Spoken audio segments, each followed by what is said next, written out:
Que segurança tenho em Jesus, pois nele gozo, paz, vida e luz. Com Cristo herdeiro, Deus me aceitou, mediante o Filho que me salvou. Evangelho de João, capítulo 17.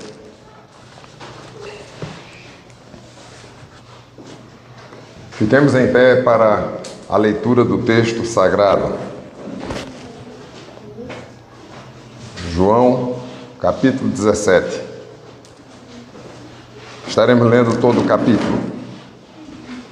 Tendo Jesus falado estas coisas, levantou os olhos ao céu e disse: Pai, é chegada a hora, glorifica a teu Filho, para que o Filho te glorifique a ti. Assim como lhe conferiste autoridade sobre toda a carne, a fim de que ele conceda a vida eterna a todos o que lhe deste. E a vida eterna é esta, que te conheçam a ti, o único Deus verdadeiro, e a Jesus Cristo, a quem enviaste. Eu te glorifiquei na terra, consumando a obra que me confiaste para fazer. E agora glorifica-me, ó Pai, contigo mesmo, com a glória que eu tive junto a ti antes que houvesse o mundo.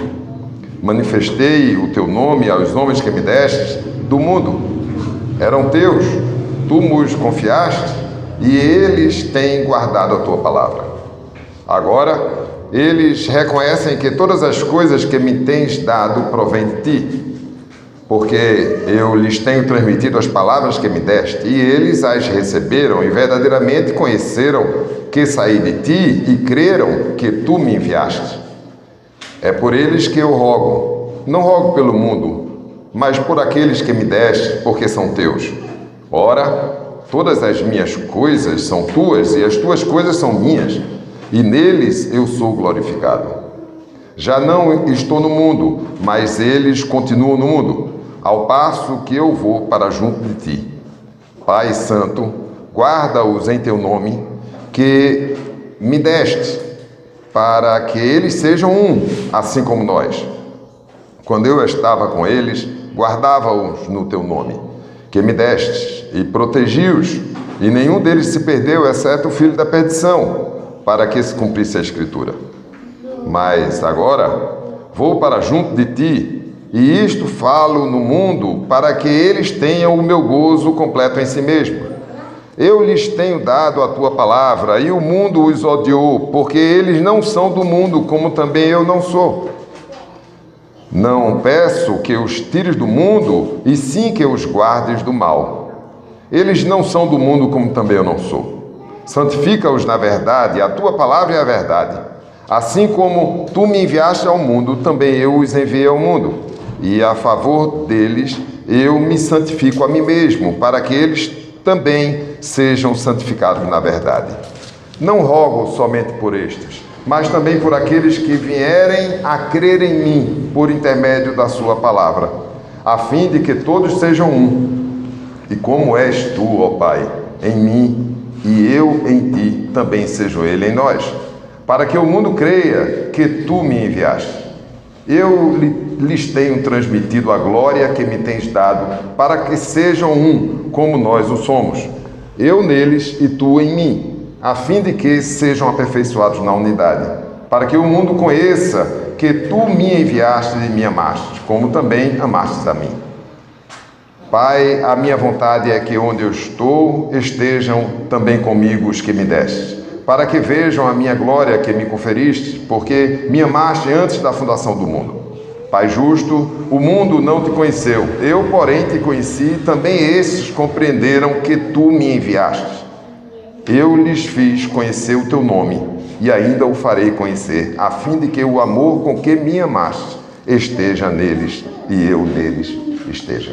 Amém. Oremos. Senhor Pai amado, em nome de Jesus, no exercício da tua misericórdia, nos capacita com o teu Espírito para que eu possa entregar o teu sermão para as aplicações que tu tens reservado nos corações de queridos. Em nome de Jesus, amém. A igreja pode assentar. Queridos, nós temos pregado em João e viemos fazendo isso ao modelo Lex Continuo. Na ocasião da Páscoa, nós nos antecipamos e pregamos a respeito do Calvário e da ressurreição de Jesus. E nesse domingo nós estaremos pregando a respeito do texto que é muito conhecido como oração sacerdotal de Jesus. É um texto longo, são 26 versículos, não podíamos ler nem pregar uma parte, no que diz respeito ao entendimento é amplo. Eu estarei preocupado com isso para não extrapolar o tempo e vamos ser um pouco mais céleres nessa pregação. Esse texto, assim conhecido como oração sacerdotal de Jesus, ele é um texto em que Jesus ora e não apenas por ele, mas também ora pelos seus discípulos. A oração ocupa uma posição significativa e importante, não é, em toda a Bíblia. E para nós é mandamento para que nós façamos uso desse recurso, porque é dessa maneira que nós exercitamos o temor e a dependência de Deus. Porque, de fato, a oração expressa a dependência de quem ora, mas expressa ainda a suficiência a quem se ora. Ninguém ora a quem entende que é insuficiente e ninguém ora que tenha um entendimento diferente da sua dependência total. Então, o exercício da oração é algo que deve caracterizar o povo de Deus. Não como muitas vezes nós fazemos, oramos em algumas situações ou algumas circunstâncias, mas nós devemos mesmo orar sem cessar. É por isso que nós fizemos o primeiro texto, lemos o primeiro texto ali, o rei de Israel e a sua oração, porque a situação era desesperadora. Ele ali tinha um entendimento claro de que se eles fossem ter um resultado diferente do que ser submetido à invasão e à expoliação pelos assírios, teria que vir de Deus. Vimos ali em Mateus 6 a oração que o Senhor Jesus ensina aos seus discípulos e nos ensina também. Então, de fato, a orientação que nós temos pela Bíblia é que nós devemos orar, porque nós somos dependentes do Senhor a quem nós oramos e entendemos da suficiência desse Deus para as nossas vidas. Nesse texto, os 5 primeiros versículos, eles estão dedicados à oração do Senhor por Ele mesmo e pela sua glorificação. E o restante do capítulo, ele dedica aos seus discípulos e se dirige a Deus por eles. Ele ora mesmo com um propósito final de fortalecimento para aqueles discípulos. Ele ali estava com os seus discípulos mais próximos, aqueles que iriam constituir o colegiado apostólico, e ele ali estava muito próximo o momento do Calvário, e aonde eles não poderiam contar mais com a presença física do Senhor Jesus ali para a proteção deles. E o Senhor Jesus, então, lança a mão mesmo da oração ali para o fortalecimento da fé, pela união, não é? A união em seu nome, pela glória que seria então buscada neles, a glória do Senhor, e pelo amor. o amor conforme o Pai teve com ele, ele assim pedia para os seus discípulos.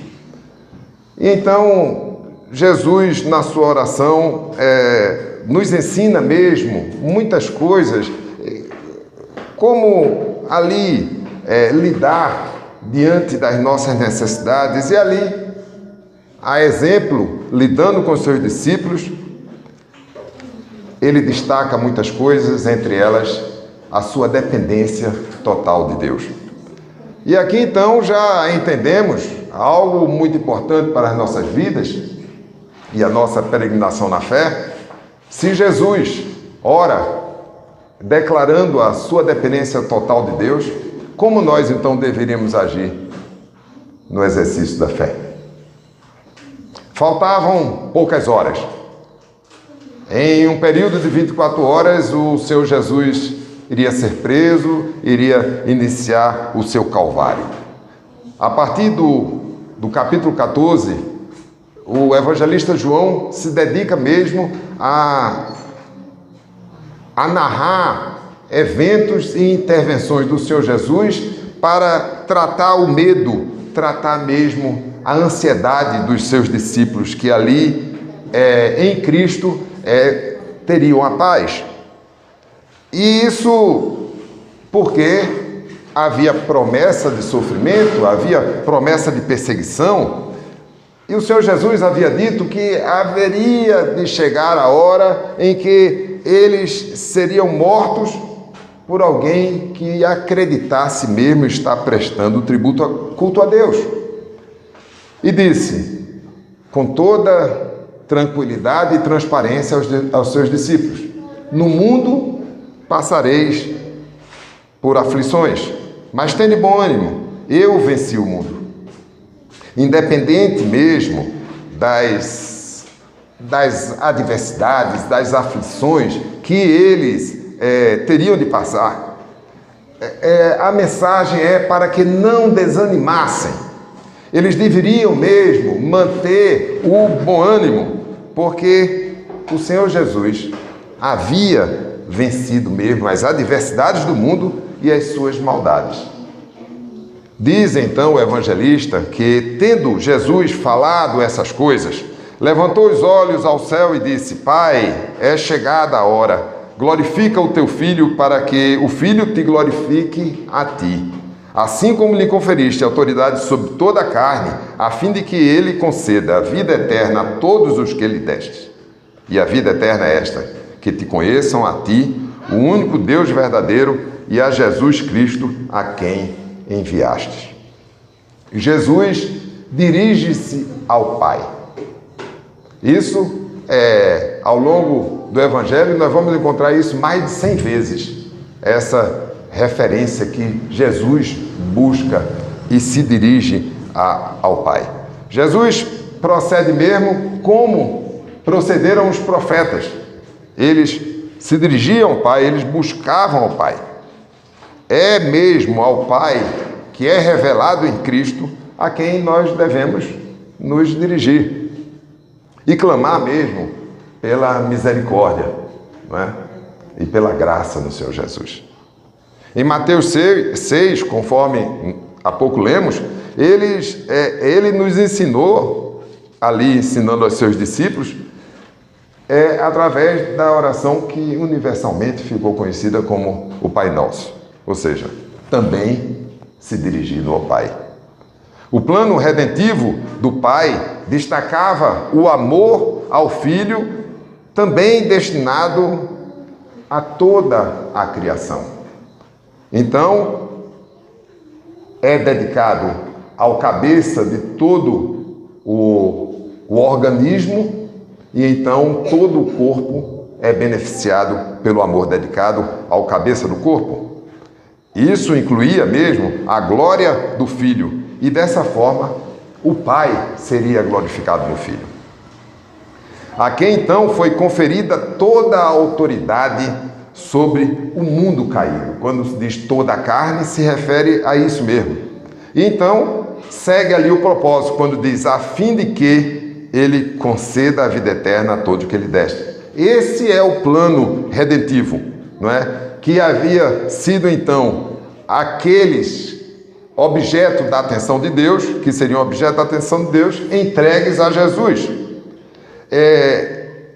Veja que aqui no texto original, o termo que é traduzido como a fim de que, ele necessariamente não deixa outro entendimento do que a finalidade. O que está dizendo aqui é sobre o propósito. Então, esse era o propósito, para que o grande doador da vida eterna, o Senhor Jesus, viesse a glorificar a Deus. E o Pai é glorificado mesmo pelos frutos resultantes mesmo da morte e da sua ressurreição. O Cristo, então, sacrificado e ressurreto, ele haveria, então, de resultar em vida eterna para todos os crentes. E então, diz o Senhor Jesus, eu te glorifiquei na terra, consumando a obra que me confiastes para fazer. E agora, glorifica-me, ó Pai, contigo mesmo, com a glória que eu tive junto a ti antes que houvesse mundo. Jesus, ele ora ali pela própria glorificação, ele dando conta mesmo, ele está prestando conta do que lhe foi confiado.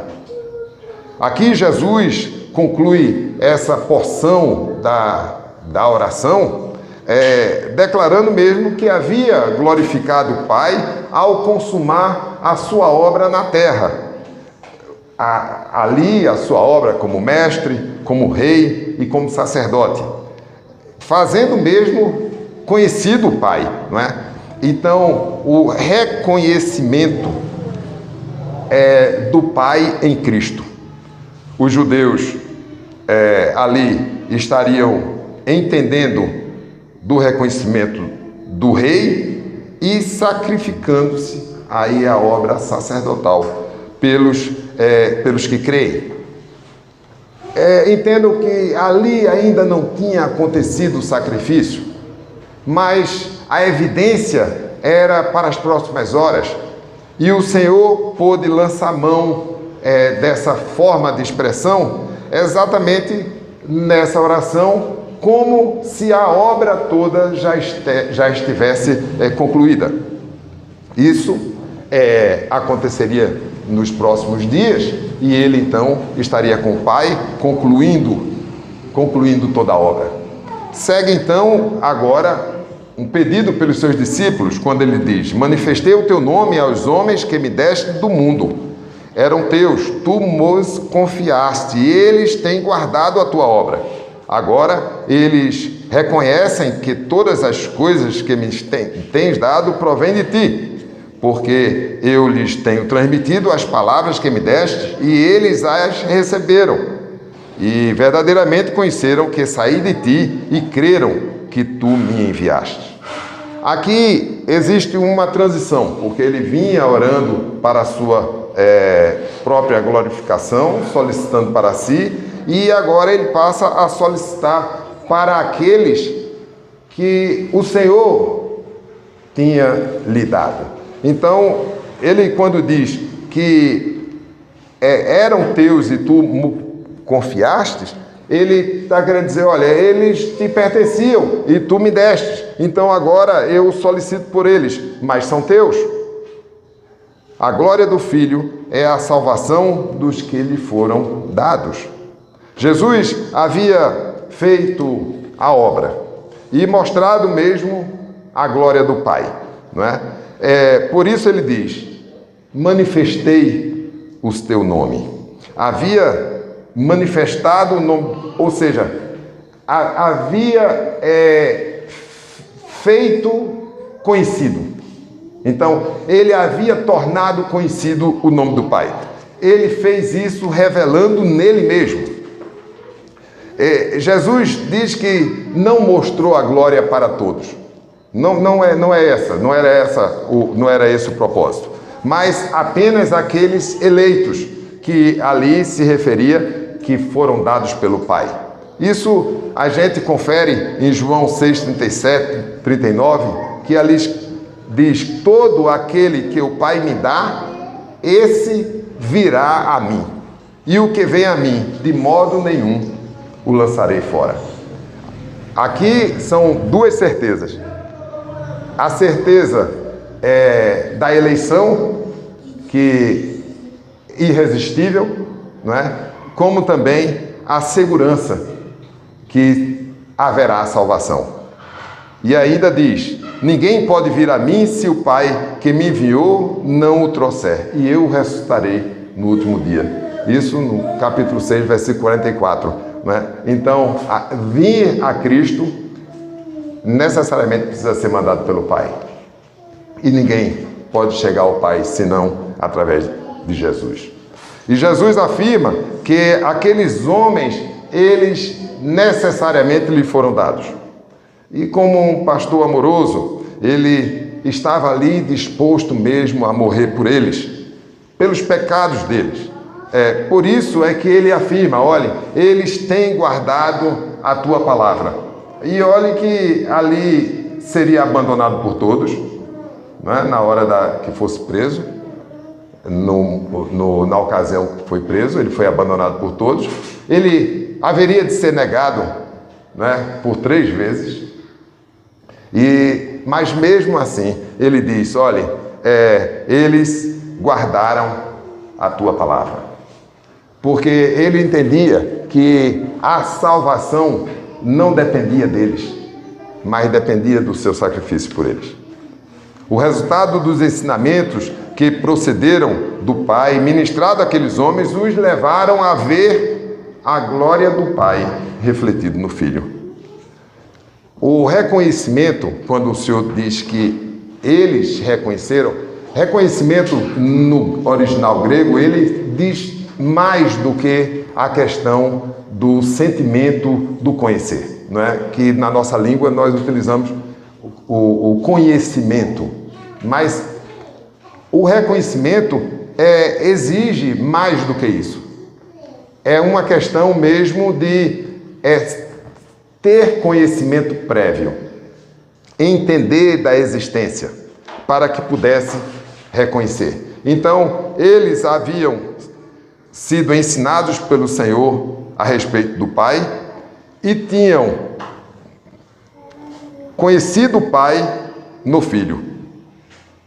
Ainda que viessem a abandoná-lo naquela ocasião em que foi preso e mesmo negá-lo, não é? O Senhor Jesus pede por eles para que o Senhor os guarde. Percebam aqui que a ligação entre os versículos está na suficiência da obra e na suficiência da assistência de Deus para o enfrentamento das dificuldades que eles que seriam colocadas para eles. Não está na suficiência da fé de cada um. Por isso ele diz: é por eles que eu rogo. Não rogo pelo mundo, mas por aqueles que me deste, porque são teus. A ideia não é que aquele que tem o Senhor não passará por dificuldades. Isso é um ensinamento errado, né? E muitas vezes nós encontramos em muitas igrejas evangélicas esse tipo de ensinamento. Mas não é isso aqui que diz a palavra. A palavra, pelo contrário, diz: no mundo tereis aflições, mas tende bom ânimo, eu venci o mundo. Esse é o ensinamento do Senhor. Eles teriam que passar por aflições. E por que é que eu digo que teriam por passar aflições? O Senhor pede exatamente para que o Pai os guarde, mas que eles deveriam ter paz e então se animarem, porque a força, a resiliência, o recurso de enfrentamento não estaria nele, mas estaria no Espírito do Senhor.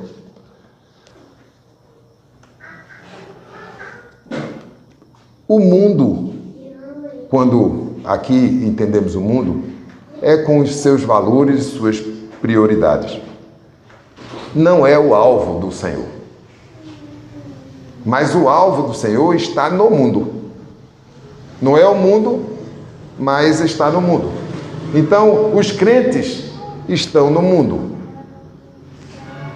Eles são dados por Deus a Jesus. E Jesus, então, como afirmou, disse que nenhum deles se perdeu, né? Apenas o Judas, para que se cumprisse a Escritura.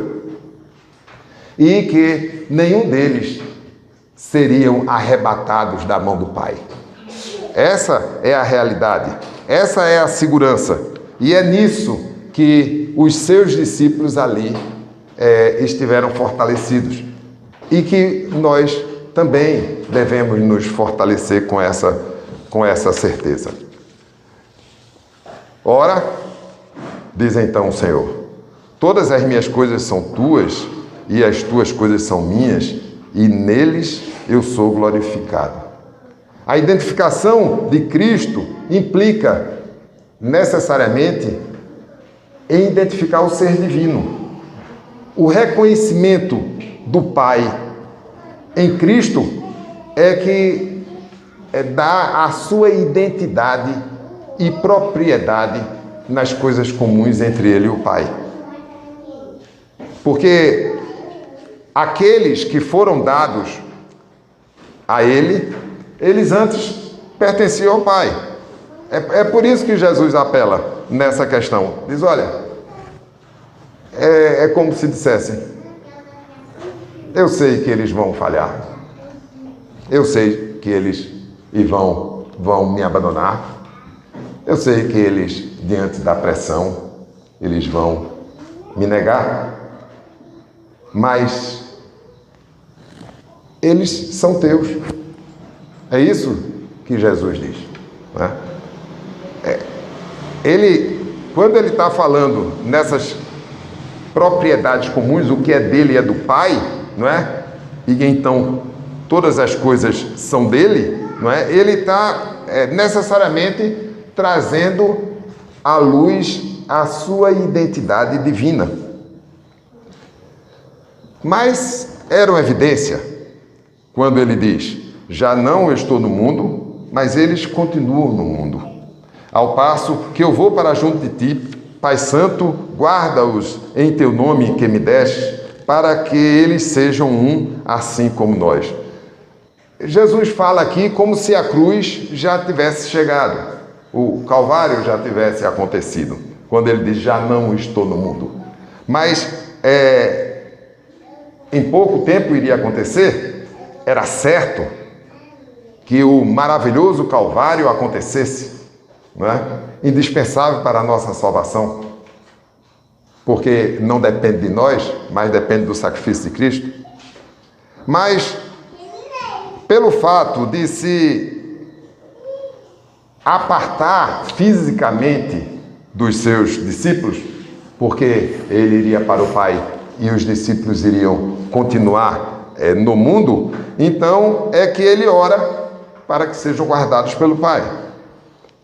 E guardados significa que quando eles estivessem privados da presença física do Senhor, porque até então o Senhor estava com eles e os estava preservando de qualquer perseguição, mas quando então isso acontecesse, e Jesus não mais estando com ele, eles não se sentissem abalados, não é? E que desanimados por estarem sós, se sentissem desprotegidos e abandonados. Mas aqueles sofrimentos que estavam por vir, a perseguição do mundo e tudo mais, não deveria passar para eles essa sensação de abandono. Pelo contrário, eles estariam vendo o que Jesus já teria dito a eles e fortalecendo a sua fé. Mas o Senhor, na sua oração, ele especifica a guarda, né? Ele diz, guarda-os no nome do Pai. E implica que essa guarda é uma guarda perene, ou seja, ela é eterna, ela não se esgota nunca. E ela é suficiente mesmo para que eles pudessem completar a boa obra já iniciada neles. Essa guarda tem um modo a ser considerado. Essa guarda implica necessariamente na união com Cristo. É pela união com Cristo em que se tem a expectativa dessa guarda suficiente. Aonde se espera mesmo a discórdia, o desencontro, frente ao Senhor haverá correção, haverá união em Cristo. Porque se não for em Cristo, a tendência mesmo contempla o que diz o mundo. Quando no conceito mesmo do movimento das massas, o mundo diz que todo sistema tende à desorganização. Isso é uma frase do mundo, conceito de entalpia, né? E diz assim, olha, todo o sistema tende a desorganizar. Você monta uma empresa, a empresa cresce, tende a desorganizar. Você monta a sociedade cresce, tende a desorganizar. Uma comunidade que nasce, daqui a pouco tem muitas pessoas e tende a desorganizar. A correção dessa tendência só se faz na dependência da união em Cristo.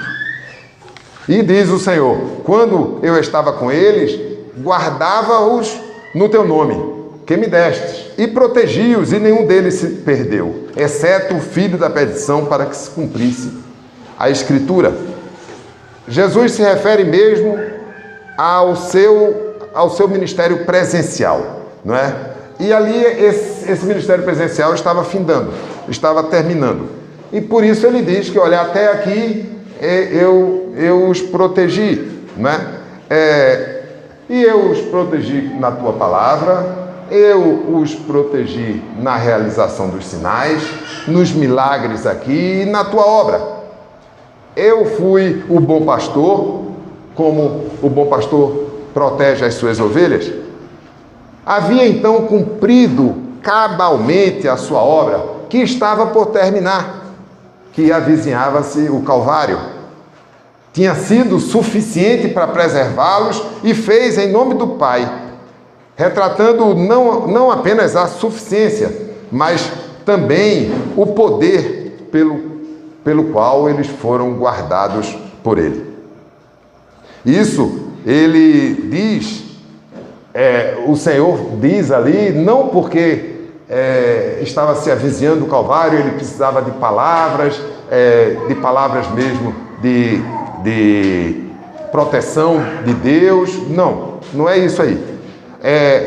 Mas ele diz essas coisas para que seja tratada a insegurança daqueles homens. Ali, os discípulos mais próximos, e como nós também nos nossos dias.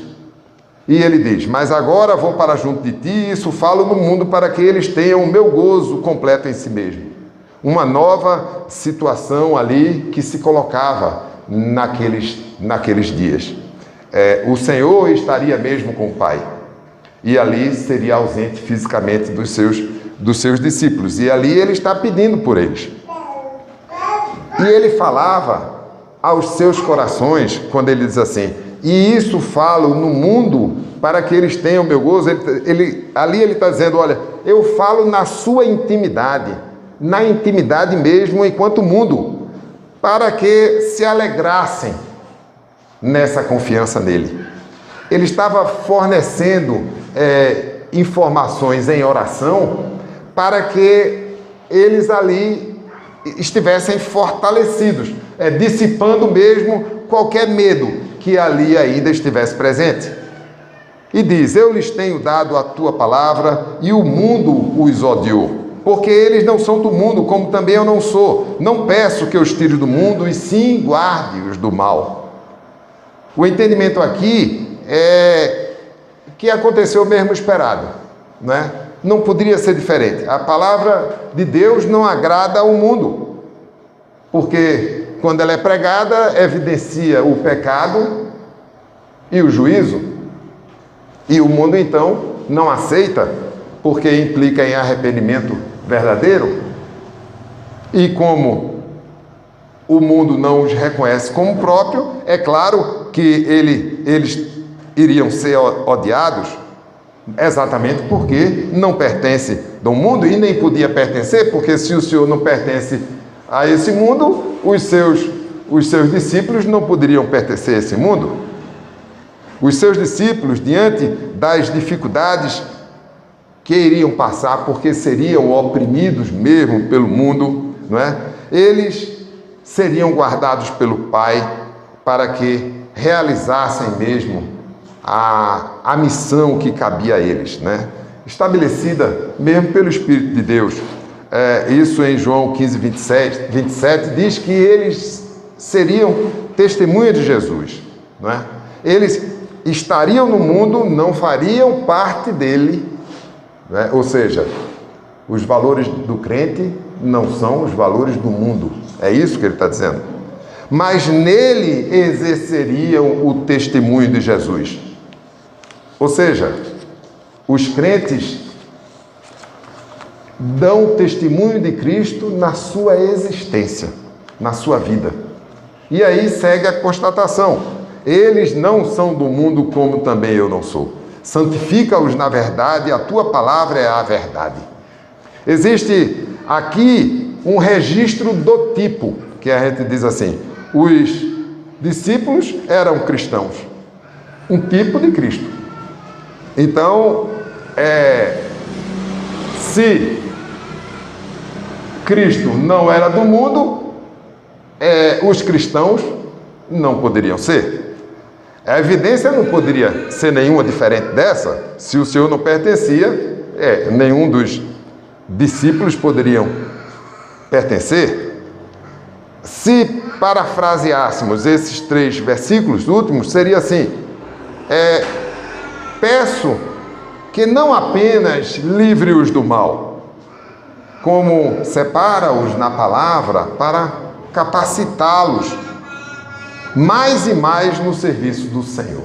Esse é o pedido que ali acalmou o coração dos seus discípulos e que deve ter o mesmo efeito sobre nós ao longo da nossa peregrinação. A santificação como consagração, ela só é possível mesmo quando imputado o sacrifício de Cristo, na expressão mesmo, no ato de Deus, porque a justificação é um ato de Deus. Quando Deus declara um homem justo, não é? Então ele é um ato jurídico frente ao homem natural. É algo que diz a teologia extra homines. É algo que vem de fora e é imputado ao homem. A santificação como processo de crescimento espiritual para a glória de Deus é secundário mesmo ao investimento do Espírito de Deus no crente. Uma verdadeira parceria entre o crente e o Espírito de Deus. E inclui o reino de Deus e a sua justiça. É crescente mesmo e altamente promissora rumo à plenitude na ressurreição dos corpos na vida de Cristo. E diz Jesus: assim como tu me enviaste ao mundo, também eu os enviei ao mundo, e a favor deles eu me santifico a mim mesmo, para que eles também sejam santificados na verdade. O Senhor, então, confirma ainda a sua oração, como se não bastasse tudo que ele tinha falado. Então ele usa a mão de mais um argumento, que é a similaridade entre ele, que havia sido enviado pelo Pai, e a vocação daqueles que o Pai havia lhe dado, que tinham sido enviados por ele ao mundo. Então, como no caso o Senhor for enviado, ele envia, não é? Então ele os santifica e os capacita na verdade. É o próprio Cristo que é a fonte de santificação. Então, essa fonte de santificação ela alcança todo o corpo de Cristo, né?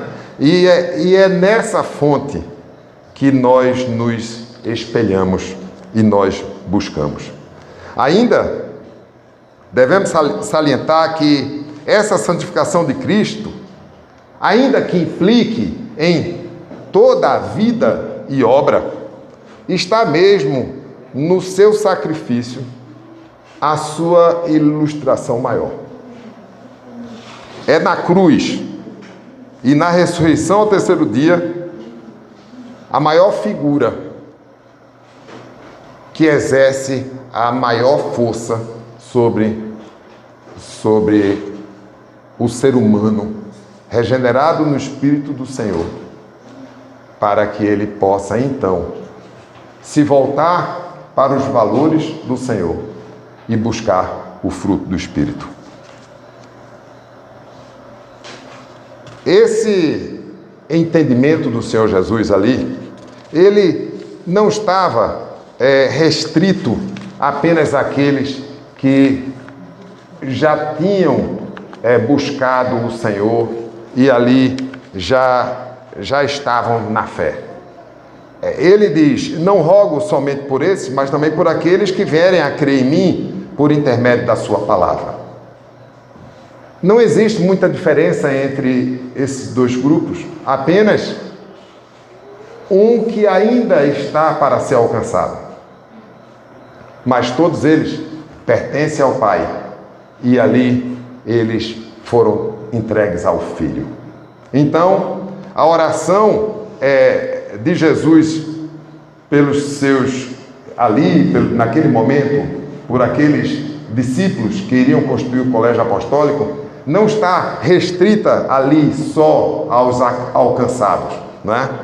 Mas é inclusiva aos demais que pela eleição de Deus eles virão a crer, dados pelo Pai a graça de Jesus. Essa é a nossa realidade, a nossa aqui, né? Pela misericórdia de Deus, alcançados pelo Evangelho da salvação em seu tempo. É isso que aconteceu conosco. E aqui, nesse versículo seguinte, que é o versículo 21, segue o propósito, não é? Que deve ser considerado mesmo, porque o termo grego que inicia, ele nos chama a atenção e nós traduzimos a fim de que todos sejam um. E então ele explica: e como és tu, ó Pai, em mim e eu em ti, também sejam eles em nós, para que o mundo creia que tu me enviaste. Jesus aqui fala da unidade nele mesmo, porque a humanidade, longe da comunhão de Deus, ela é dispersa, não é? Ela é descontrolada, ela não tem pegada, ela não tem união. Mas quando em Cristo, então é reformada no seu entendimento e nos seus corações para a unidade no Espírito de Deus. Segue então o propósito dessa unidade no Espírito de Deus, para testemunho da crença da divindade do Senhor Jesus. Isso não implica, então, que todo mundo creia. Não, esse entendimento é equivocado, né? Mas o mundo haverá de saber que Jesus é o Filho de Deus enviado por ele. Isso o mundo haverá de saber. Mesmo os réprobos, né? Mesmo aqueles que irão glorificar Deus pela morte eterna, que não são contemplados com a vida eterna, né? Mas eles também saberão que o Senhor Jesus é o Filho de Deus enviado para a salvação dos que creem. E então ele diz: eu lhes tenho transmitido a glória que me tens dado, para que sejam um como nós o somos. Jesus tem a glória de Deus, isso é fato, e que, mediante a fé nele, nós temos ela restaurada em nós. Então, a desconfiguração é um termo bem próprio nosso, né, da tecnologia, ficamos desconfigurados, né, por causa da queda, por causa do pecado, né? Mas aqueles que foram dados a Jesus pelo Pai, eles têm transmitido a glória do Pai, de modo que devemos nos incomodar mesmo em buscarmos essa glória do Senhor Jesus em nós. Nós devemos nos preocupar com isso, porque nós somos testemunhas do Senhor. A nossa felicidade é Jesus Cristo, que por ser nosso mediador, Ele nos restaura frente ao Pai. E no agir do seu Espírito, seremos suficientemente reformados nas nossas mentes e nos nossos corações. E então ele diz: eu neles e tu em mim, a fim de que sejam aperfeiçoados na unidade, para que o mundo conheça que tu me enviaste e os amastes, como também amastes a mim. A divindade expressa mesmo em Cristo promove a unidade, mas necessariamente precisa ser no entendimento da mesma essência, para que seja buscada em santidade. Sede santos, porque quem o chamou é santo.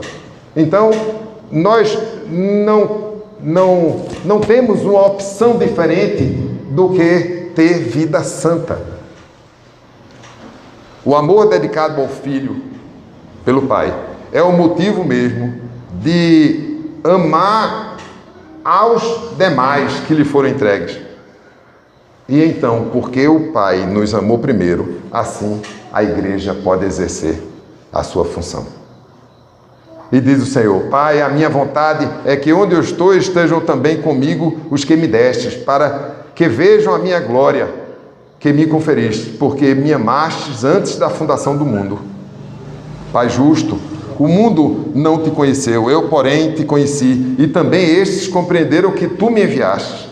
Eu lhes fiz conhecer o teu nome e ainda o farei conhecer, a fim de que o amor com que me amastes esteja nele e eu neles esteja. Jesus conclui a oração e ele necessariamente se reporta ao conhecimento do Pai. Esse é o critério, não é? Esse é o critério do entendimento da salvação. Aqueles que foram entregues a Jesus, eles aprenderam a conhecer o Senhor em Cristo. E não é isso o Evangelho? Nós conhecemos do Pai no Evangelho do Senhor Jesus. É por isso que é o poder de Deus para a salvação. Aos rejeitadores do Evangelho, só resta mesmo juízo. Mas isso é porque mesmo, só é ler ali Romanos 1, 16, 17, vai entender a doutrina. Porque eles rejeitaram o poder de Deus para a salvação.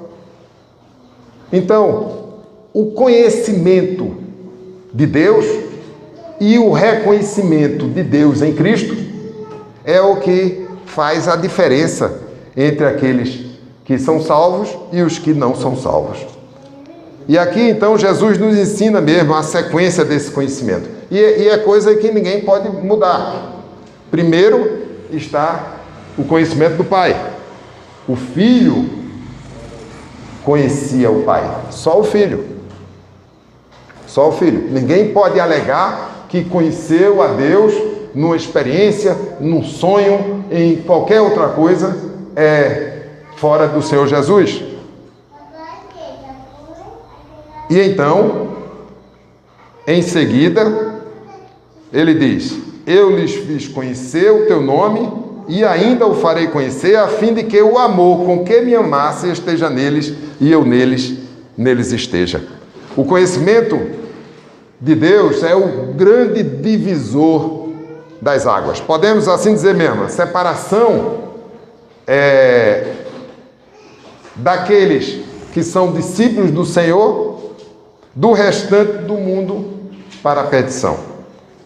Mas Calvino, o reformador, ele nos alerta aqui.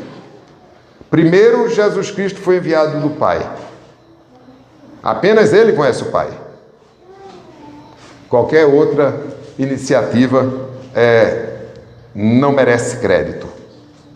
O Senhor Jesus exerceu então o ofício de mestre, né? E foi cabalmente cumprido. Ele ensinou do Pai e o fez conhecido aos seus discípulos para fazê-los então participantes do amor do Pai. Essa é a função da igreja. Essa é a minha e a sua obrigação, e que nós devemos necessariamente fazê-lo. Queridos, esse texto, lido e conhecido como oração sacerdotal, ele narra mesmo a intercessão pessoal do Senhor Jesus. Ele o faz por ele mesmo e faz pelos seus discípulos. Ele, após ter tratado o medo de seus discípulos, ali no fortalecimento no capítulo 14, ele passa para a doutrina no capítulo 15, quando ele diz ali, permaneçam em mim que eu permanecerei em vós, né? Para que deis muitos frutos. Sem mim nada podeis fazer. Ele agora ora. Então nós também entendemos que nós não podemos nos lançar em nada com a expectativa de sucesso se não nos for dado do alto.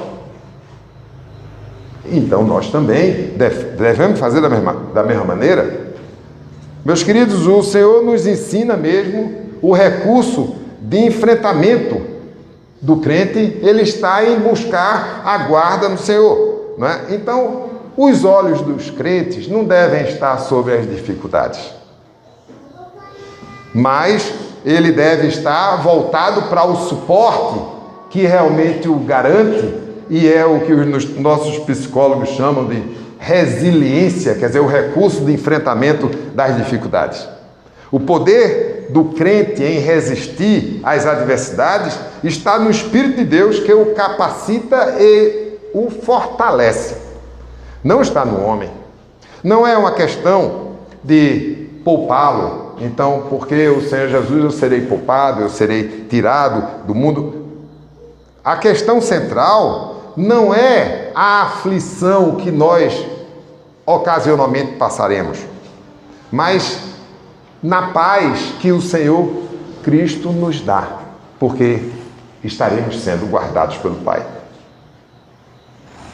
Porque mediante o exercício da fé, ao passarmos por essas tantas aflições, nós seremos fortalecidos nessa fé. Então, nós na realidade, como passamos por isso, nós estamos num planejamento do Senhor de fortalecimento, para que nós, nesse fortalecimento gradativo, possamos alcançar mesmo a perfeição. Ao exemplo dos cedros do Líbano, que o Antigo Testamento trabalha isso, aqueles cedros eram árvores resistentes e que era a escolha quando se buscava uma madeira de lei, como hoje nós conhecemos, buscava-se cedros do Líbano, porque quanto mais altos eles brotassem, assim em termos de altitudes, assolados pelos ventos, eles dobravam e não quebravam, e assim eles cresciam e se transformavam em árvores poderosas, muito grandes e muito resistentes. E dessa maneira, quando fazemos uma comparação com o crente, então a Bíblia não diz que porque vocês são crentes, vocês não terão aflições, ou porque vai entrar para a igreja presbiteriana, não vai ter mais transtorno. Não é isso que a Bíblia diz? Mas diz, tende bom ânimo, porque eu venci o mundo, e quem diz isso é o Senhor Jesus. Os crentes estejam então avisados que não estamos livres do risco proporcionado mesmo pelo mundo, pois o próprio Jesus não tinha essa pretensão ali, quando ele diz, não peço que os tire do mundo, mas que os livre do mal, guarde do mal. Mas estamos então guardados e seguros pelo Senhor. Seguros em Cristo, porque é o Filho de Deus e a Ele pertencem todas as coisas, como nós já vimos. Mas ainda, seguros porque o Senhor Jesus é o único mediador entre Deus e entre o homem. A oração de Jesus, ali, pelos seus discípulos, naqueles dias, na evidência mesmo da separação física, ela interessa a nós por diversas razões. Primeiro, porque ao exemplo da evidência física, ali naquele momento, contempla a nós que não vivenciamos o ministério físico de Jesus, mas a promessa da presença do seu Espírito cumprida em Pentecostes e registrados em Atos 2. Segundo, porque a preocupação de Jesus com seus discípulos não resultou da exclusão deles do mundo. Afinal, nós estaríamos no mundo, apesar de, como eles, não pertencermos a esse mundo. Terceiro, o pedido de Jesus para que os guardasse e pudessem, então, desfrutar mesmo da proteção do Pai e fosse sustentado pelo seu poder, se estende até a sua igreja hoje. Que diante das muitas dificuldades, essas que são enfrentadas no dia a dia, não sejamos abalados na fé, mais perseverantes, animados, mesmo com os muitos mimos que o Pai nos assiste. Porque a proteção dispensada por Ele não é algo distante e não participativo por nós, mas identificado mesmo esses mimos que nós nos então animamos, né? Para o entendimento claro mesmo do cuidado de Deus, assim como Paulo estabelece doutrina em Romanos 8, 29 e seguintes. João, nesse trecho lido aqui, ele nos permite a constatação ali no caso, para os discípulos mais próximos de Jesus, eles seriam os apóstolos, mas que também nos alcança nos nossos dias. Mesmo odiados pelo mundo no exercício do Evangelho, nós não sucumbiremos. Apesar de que possamos ter essa impressão, por conta da nossa pouca fé. Mas o Senhor nosso Deus jamais nos abandonará aos que lutam pelo Evangelho. Nesse processo de fortalecimento, o Senhor destaca mesmo a santificação, ali dos seus discípulos, tão necessária para que se faça a similaridade entre o enviado do Pai e aqueles que seriam enviados por Jesus. Jesus pede que faça àqueles homens para assim serem mesmo um tipo de Cristo. E isso nos alcança até os nossos dias na parceria com o Espírito de Deus. Aqui nós precisamos aproveitar desse texto para os nossos dias, expô-lo à cruz, que até então ali não havia acontecido, e entendermos que já nos foram doadas todas as coisas que nós necessitamos para nos conduzirem à vida e à piedade, como afirma Pedro na sua segunda carta, capítulo 1, versículo 13 e seguintes. Naquele dia Jesus, mesmo não tinha acontecido ainda o sacrifício pelos nossos pecados, mas agora somos sabedores disso. Estamos numa situação bem diferente ali dos seus apóstolos, porque a vinda do Espírito de Deus já aconteceu. E ali e aqui regenerados, nós podemos mesmo nos despojarmos das antigas práticas, despojarmos mesmo daqueles valores que, quando servíamos a carne, e tínhamos nele as nossas realizações, e então nos esvaziarmos disso, desses hábitos, disponibilizando mesmo espaço para o Espírito de Deus em nós, para sermos revestidos por Ele e buscarmos então o fruto do Espírito: amor, alegria, paz, benignidade, bondade, mansidão, domínio próprio, fidelidade. Isso tudo significa o fruto do Espírito. Isso implica no reino de Deus e na sua justiça. Jesus ensina aos seus discípulos ali nos seus dias e a nós em nossos dias para tratarmos as nossas ansiedades e o nosso temor das coisas que haverão de acontecer ou das nossas inseguranças frente aos nossos cuidados ou às nossas provisões, o que tenhamos de nos alimentar, o que tenhamos de nos vestir. Mas ele diz: buscai, pois, em primeiro lugar o seu reino e a sua justiça, e todas essas coisas vos serão acrescentadas. Mateus 6 fica bem estabelecida a prioridade mesmo da vida do crente. O uso do imperativo grego que diz buscai, ele está no início da frase, ele exige mesmo a atenção. Isso é uma ação implementada, não é? Está ali na voz ativa. Não é permitido nos isentarmos dessa obrigação. Antes devemos desenvolver mesmo ações dirigidas para isso, para alcançar essa prioridade em nossas vidas. E vejam que ele diz: e as demais coisas vos serão acrescentadas.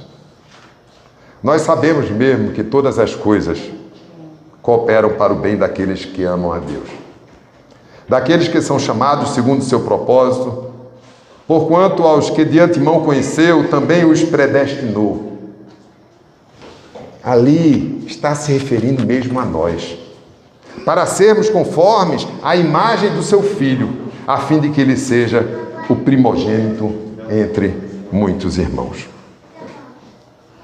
Oremos, queridos, oremos a Deus em Cristo, por sua misericórdia, para que ela seja expressa em nossas vidas, para a santificação e termos vida santa que agrade ao Senhor, porque aquele que vos chamou, Ele é santo.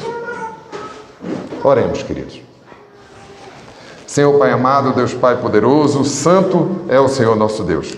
Ó Pai, nós te buscamos em nome de Jesus, clamando mesmo a Tua misericórdia sobre as nossas vidas, para que se cumpra em nós a Tua promessa e nós, então, perseverarmos para o dia em que Tu virás buscar a Tua igreja. E então nós usufruímos a plenitude dessa santificação. Nos fortalece, Senhor, porque se depender de nós, nós fracassaremos. Mas porque a Tua palavra diz que não depende de nós, mas sim depende do Senhor, do Espírito de Deus, então, Senhor, nós clamamos por Tua misericórdia em nossas vidas, para nos sustentar a Tua igreja aqui em Toritama, Senhor, para realizar o que tem reservado para ela. Que a igreja em Toritama possa ser identificada, a igreja do Senhor, ao olharem para os integrantes que aqui congregam e possam enxergar a glória do Teu Filho amado. Em nome de Jesus, nós te pedimos e desde já agradecemos. Amém.